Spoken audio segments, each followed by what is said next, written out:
नमस्कार विद्यार्थी मित्रांनो, तुमचं सहर्ष स्वागत आहे ज्ञानाकोर फाउंडेशन मध्ये। विद्यार्थी मित्रांनो, आपल्या संसदेमध्ये जेवढं डिबेट होईल, जेवढं डिस्कशन होईल, तेवढं कधीही चांगलं असतं का? कारण की कायदा बनवण्याची प्रोसेस ही एकंदरीत इथं वादविवादाने झालीच पाहिजे असं म्हटलं जातं।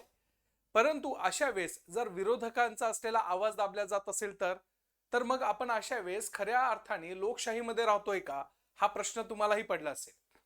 मग आता प्रश्न हा परत का बरं उद्भवला जातोय? कारण की काल परवाच निशिकांत दुबे जे बीजेपीचे असलेले खासदार आहे, तर त्यांनी एकंदरीत राहुल गांधीवर अशा प्रकारचे असलेले आरोप ठेवले आणि सबस्टॅन्टिव्ह मोशन हा इश्यू केलेला आहे आणि त्याच्या माध्यमातून असं सांगण्याचा प्रयत्न केलेला आहे की यस, आता राहुल गांधीवर निवडणुकीमध्ये बंदी आणली पाहिजे लवकरात लवकर। का? कारण की त्यांनी देशद्रोहाचे आणि देशाचे तुकडे करण्याचा विचार ह्या संसदेच्या पटलावर मांडलेला आहे। मग आता ह्या संदर्भामध्ये नेमकं प्रकरण काय आहे आणि ह्या संदर्भामध्ये आपल्याकडच्या असलेल्या पार्लमेंटरी प्रोसिडिंग्स मध्ये ज्या काही प्रोसिजर होतात, त्या प्रोसिजरचा आपल्याला थोडा बारकाईने अभ्यास करणं गरजेचं आहे। का? कारण की हे जर आपण करत नसेल तर आपला अभ्यास ऑन ट्रॅक आहे असं आपण म्हणू शकत नाही। त्यामुळे लक्षातच ठेवायचं, याच्यावर 100% क्वेश्चन येणार म्हणजे येणार आहे की सबस्टॅन्टिव्ह मोशन म्हणजे काय आणि सबस्टॅन्टिव्ह मोशन हा कशासाठी आणला जातोय। बघा विद्यार्थी मित्रांनो, ज्यावेळेस आपण बघतो तर त्यावेळेस आपल्याला लक्षात येते की संसदेमध्ये इथं विरोधकाची भूमिका बजावताना राहुल गांधी काही ना काही कोणत्या ना कोणत्या गोष्टीच्या माध्यमातून चर्चेमध्ये असतात। मग अशा वेळेस त्यांनी काही अशी प्रकरणं जी आहे ती प्रकरणं उघडकीस आणण्याचा प्रयत्न केला होता की ज्याच्या माध्यमातून प्रस्थापित असलेल्या सरकारवर त्यांनी टीका टिप्पणी ही केलेली आपल्याला दिसून येते। मग अशा ह्या स्वरूपामध्ये एक प्रस्थापित असलेलं सरकार आणि त्या सरकारामध्ये असलेले जे प्रस्थापित जे काही खासदार आहे, निशिकांत दुबे साहेब, त्याचा फोटो तुम्ही इथं बघू शकतात। तर हे जे काही खासदार आहेत तर यांनी राहुल गांधींच्या अगेन्स्ट मध्ये सबस्टॅन्टिव्ह मोशन, ज्याला आपण महत्वपूर्ण ठराव म्हटला जातोय, हा महत्वपूर्ण ठराव काय केलेला आहे, आणलेला आहे। मग अशा वेळेस नेमका महत्वपूर्ण ठराव काय आहे आणि महत्वपूर्ण जो काही ठराव आहे तो महत्वपूर्ण ठराव हा आपण कधी आणू शकतो हे आपल्याला माहिती असणं फार गरजेचं आहे। का? कारण की या बाबतीमध्ये जर आपण अभ्यास करायला गेलं तर आपल्याला असं लक्षात येतंय की संसदेमध्ये तर विरोधकांना बोलून दिलं पाहिजे। का? कारण की लोकशाही आहे आणि या संदर्भामध्ये जर तुम्ही त्यांना बोलून देत नसेल आणि या बाबतीमध्ये त्यांनी बोललं म्हणून तुम्ही लगेच त्यांच्या अगेन्स्ट मध्ये अशा प्रकारचा महत्वपूर्ण ठराव आणला जातोय आणि ह्या ठरावाच्या माध्यमातून तुम्ही असं दाखवतात की हे जे काही बोलताय हे बोललेलं योग्य नाहीये आणि हे सगळं चुकीचं बोललेलं आहे। मग अशा वेळेस हा महत्वपूर्ण ठराव काय असतो, हा सबस्टॅन्टिव्ह मोशन काय असतो, याच्याबद्दल आज थोडंसं बारकाईने आपण इथं बघून घेणार आहोत। मग अशा वेळेस आपल्याला थोडंसं त्याच्यामध्ये जर आपण बघायला गेलं तर महत्वपूर्ण ठराव जो आहे त्याला इंग्लिशमध्ये म्हणलं जातंय सबस्टॅन्टिव्ह मोशन। मग आता हा जो काही महत्वपूर्ण ठराव आहे तर हा ठराव बाकीच्या ठरावापेक्षा वेगळा कसा असतो बघा बरं। कारण की जेव्हा आपल्याकडे संसदेमध्ये कामकाज चालतं, ते कामकाज चालू असताना विविध प्रकारचे ठराव मांडले जातात। मग अशाच हे ठराव मांडत असताना ते ठराव आणि महत्वपूर्ण जो ठराव आहे सबस्टॅन्टिव्ह मोशन हा एवढा वेगळा का असतो, तर लक्ष ठेवायचं, इतर जे काही ठराव असतात त्या ठरावर फक्त डिस्कशन केल्या जातंय। परत एकदा सांगतो, जे काही इतर ठराव असतात त्या ठरावावर इथं डिस्कशन केल्या जातं, परंतु इथं डिस्कशन प्लस वोटिंग होताना आपल्याला दिसून येते। मग हा जर काही ठराव याच्यावर डिस्कशन होईल आणि डिस्कशन झाल्यानंतर त्याच्यावर वोटिंग घेतल्या जाईल आणि वोटिंग मध्ये जर त्या स्वरूपाच्या बाबतीमध्ये जर इथं यांच्या फेवर मध्ये हे जर गेलं, हा ठराव पास झाला, तर आपल्याकडं राहुल गांधीजी यांना इथं त्यांच्या संसदेच्या सदस्यत्वाचा राजीनामा द्यावा लागणार आहे। मग हा जो काही इम्पॅक्ट आहे, हा इम्पॅक्ट खरंच आपल्या लोकशाहीला धरून आहे का?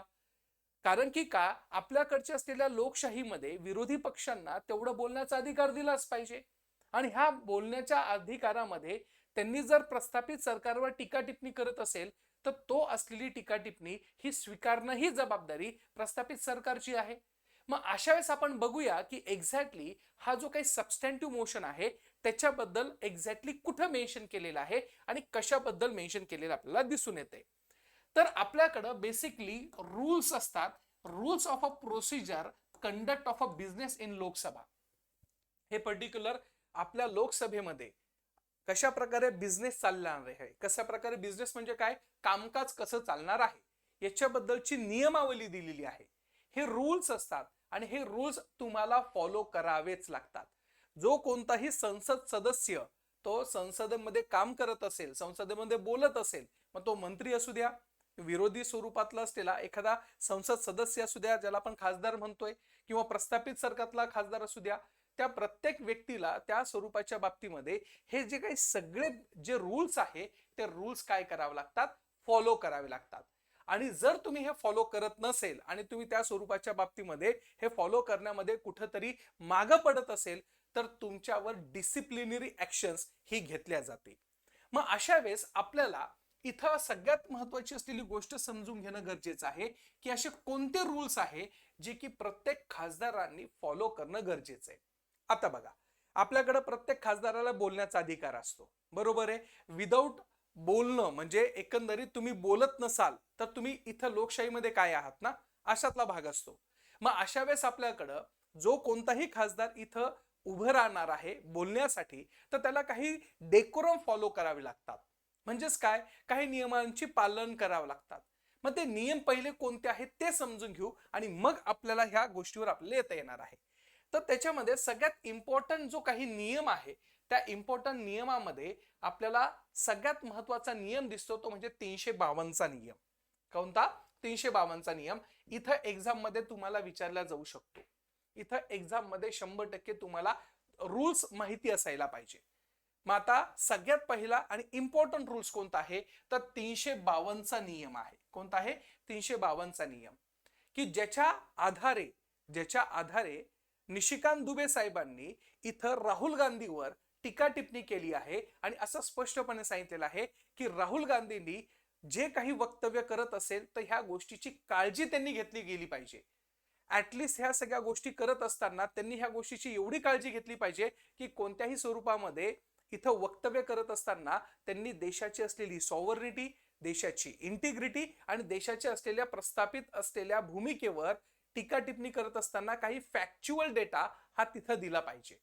मग अशा संदर्भामध्ये ज्यावेळेस आपण बघतो तर 352 मध्ये काय सांगितलेलं आहे तर मेंबर व्हाईल स्पीकिंग शाल नॉट, जेव्हा मेंबर बोलायला तयार असणार आहे किंवा बोलायला लागणार आहे तर त्यांनी काय नाही करायला पाहिजे हा नियम 352 मध्ये घालून दिलेला आहे. तसं बघायला गेला तर आपल्याकडे दोन नियम आहे, 352 आणि 353. हे दोन नियम आपले जे काही खासदार लोक असणार आहे त्यांनी काय बोलायचं नाही याचं स्पष्टपणे काय केलेलं आहे इथं एक्सप्लेनेशन दिलेलं आहे. Refer to any matter of a fact on which a judicial decision is a pending. जे काही आपल्याकडे ज्युडिशरीमध्ये पेंडिंग केसेस असेल त्याच्यावर तुम्ही बोलू शकत नाही, हे आपल्याला सगळ्यांना ठाऊक आहे. सोबतच make a personal reference by way of making any allegations imputing a motive to or questioning to bona fides of any of the members of a houses unless it to be a impartiality necessary for the purpose of the debate being itself a matter issue of a relevant thereof. Means what? की तुम्ही मालाफाईड इंटेन्शनने म्हणजे चुकीच्या असलेल्या विवेकबुद्धीने इथं तुम्ही मुद्दाम बोललं नाही पाहिजे. तुम्ही क्रिटिसाइज करा, तुम्ही त्या प्रकारचे असलेल्या इम्प्युटीज इथं इन्क्लूड करा, परंतु त्यामध्ये थोड्या गोष्टींचं असलेलं काय बाळगलं पाहिजे, तारतम्यता बाळगला पाहिजे. अशा भरपूर आहे, त्याच्यामध्ये भरपूरच आहे. Use the offensive expressions about the conduct or proceeding of a parliament or any state legislature. जर तुम्ही अशा प्रकारचे असलेले जे काही यूज करत असाल अशा संदर्भामध्ये तुम्ही जर काही ऑफेन्सिव्ह एक्सप्रेशन करत असाल तर ते तुम्ही करायला नाही पाहिजे. म्हणजे आपण म्हणतो ना गुन्हेगारीचे शब्द किंवा तुम्ही विविध प्रकारचे असलेले की सरकार तोडणार आहे, भारताचं आपण अलग करणे वाले, हे अशा काही गोष्टी असेल तर तुम्ही टाळल्या पाहिजे. Reflect on any determination of house accepted to be motion for the risk leadings. मग अशा पद्धतीने तुम्ही कोणतंही वक्तव्य ज्याच्यातून तुमचा आपल्या भारत देशाच्या संसदेचं असलेली जी काही इमेज आहे ती इमेज काय नाही झाली पाहिजे, त्या प्रकारची रिफ्लेक्ट नाही झाली पाहिजे. पर्सनल त्या प्रकारचा क्रिटिसाइज करू शकत नाही. म्हणजे एकंदरीत 352 आणि 353 जो रूल आहे तो एकंदरीत आपल्याकडचे असलेले जे काही खासदार आहे त्यांना रेग्युलेट करण्यासाठी आपल्याला ठेवल्या जात आहे. मग अशा वेळेस जर एखाद्या खासदारांनी ह्या रूलचा ब्रेक केला तर काय करता येईल? जर हा रूल्स ब्रेक केले तर काय केलं जाईल? तर अशा वेळेस प्रथम स्वरूपामध्ये प्रथम दर्शनी आपल्याकडचे जे पीठासीन अधिकारी आहे म्हणजेच लोकसभेचे अध्यक्ष महोदय, हे अध्यक्ष महोदय त्यांच्यावर डिसिप्लिनरी ऍक्शन्स घेतल्या जाणार आहे आणि त्या डिसिप्लिनरी ऍक्शनच्या माध्यमातून त्या स्वरूपामध्ये त्यांनी बोललेलं वक्तव्य किंवा त्यांनी बोललेलं जे काही स्टेटमेंट आहे त्या स्टेटमेंटवर त्यांच्याकडनं टीका टिप्पणी तिथं केल्या जाऊ शकते. मग त्या असलेल्या प्रस्थापित असलेला जो व्यक्ती आहे त्या व्यक्तीचा माईक ऑफ केला जाईल किंवा त्या व्यक्तीला डायरेक्शन दिल्या जाईल की माननीय महोदय तुम्ही असं बोलू शकत नाही. मग अशा प्रकारची असलेली डिसिप्लिनरी ऍक्शन्स प्राथमिक स्वरूपामध्ये कोण घेणार आहे? लोकसभेचे अध्यक्ष घेतल्या जाणार आहे. परंतु परंतु या बाबतीमध्ये सध्या आता प्रकरण काय झालेलं आहे, तर प्रकरण असं झालेलं आहे की यामध्ये लोकसभेचे अध्यक्ष हे काही बोललेच नाही. लोकसभेच्या अध्यक्षांनी त्यांना एकदा दोनदा टोकलं की राहुल गांधी साहेब तुम्ही बोलू नका बरं, तुम्ही ह्या सगळ्या गोष्टी तर तुम्ही थांबा बरं. परंतु ह्या गोष्टीचा अतिरेक कधी झाला? ज्या वेळेस ह्याच प्रोसिजरच्या माध्यमातून किंवा ह्या रूल बुकच्या माध्यमातून निशिकांत साहेबांनी सबस्टॅन्टिव्ह मोशन आणला, महत्वपूर्ण ठराव आणला. आता हा महत्वपूर्ण ठराव आणणं म्हणजे काही सोपी गोष्ट नसते. महत्वपूर्ण ठराव खरंच महत्वपूर्ण असतो आणि तो एवढ्या महत्वपूर्ण असतो की तुमच्या असलेले राष्ट्रपतींना जर काढायचं असेल, त्याच्यानंतर जर सीजीआयना काढायचं असेल, अशा मोठमोठ्या पदावर राहणाऱ्या लोकांना काढण्यासाठी ह्या सबस्टॅन्टिव्ह मोशनचा वापर केला जातोय. म्हणजे असं दाखवलं जात आहे की ही खूप महत्वपूर्ण बाब आहे, ह्या महत्वपूर्ण बाबीला तुम्ही बाजूला ठेवू शकत नाही. मग अशा वेळेस हा सबस्टॅन्टिव्ह मोशन नेमकं कुठं दिलेलं आहे आणि ह्या सबस्टॅन्टिव्ह मोशनच्या संदर्भामध्ये काय प्रोसिजर केल्या जाते? तर लक्षातच ठेवायचं विद्यार्थी मित्रांनो की या बाबतीमध्ये जर आपण बघायला गेलं तर याच्यामध्ये 184 रूल नंबर किती आहे? 184. हे लक्षातच ठेवायचं. रूल आहे 184.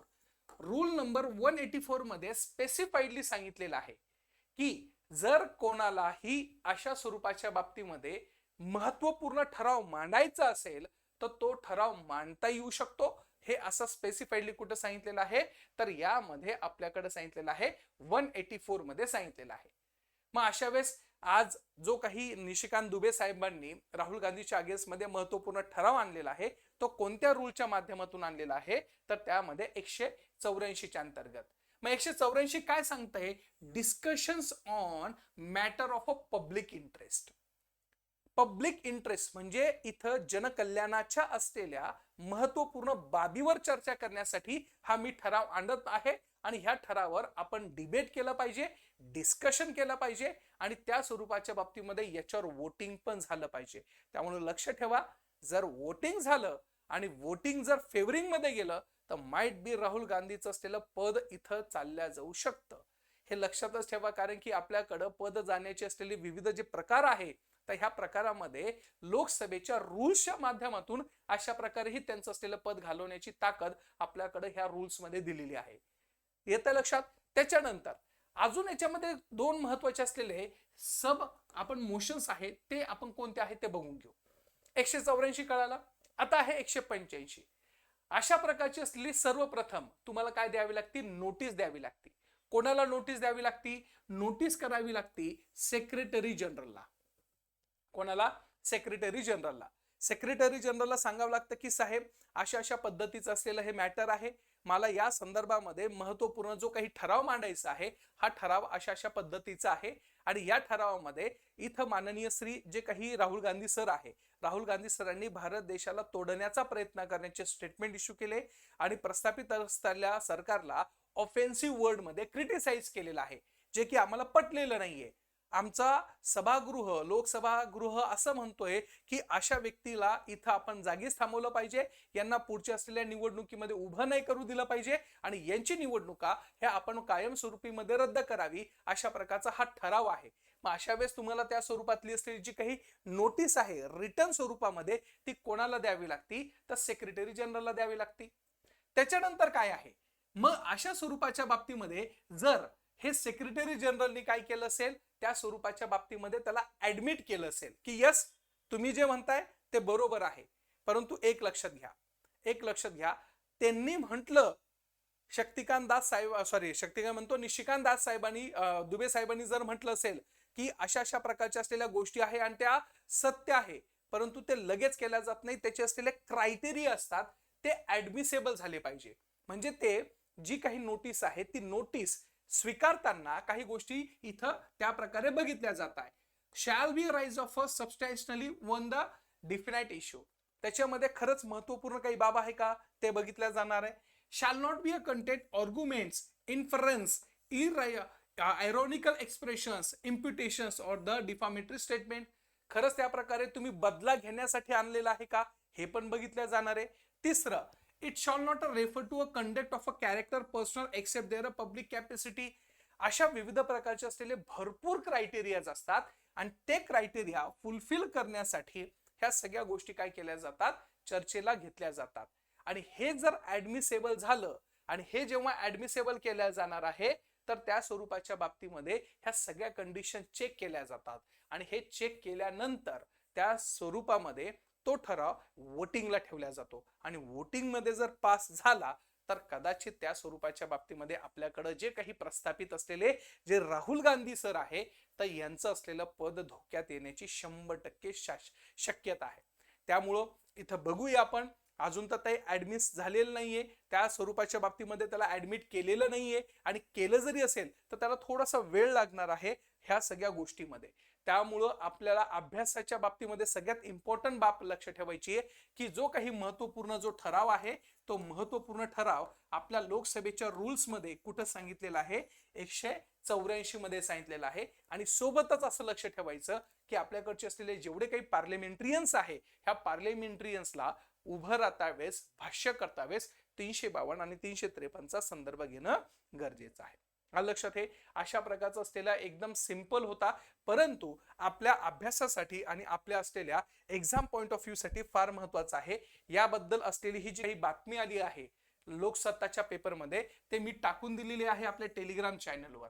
जर तुम्हाला अशा प्रकारच्या असलेल्या गोष्टी आवडत असेल तर नक्की सांगा, कारण की एक्झाम पॉइंट ऑफ व्ह्यू नी आपण डिटेल ह्या स्वरूपाच्या बाबतीमध्ये काय करतोय तर ह्या सगळ्या गोष्टी डिस्कस करतोय जो की तुमचा एक्झाम पॉइंट ऑफ व्ह्यू अजून क्लिअर केला जाईल. Thank you so much.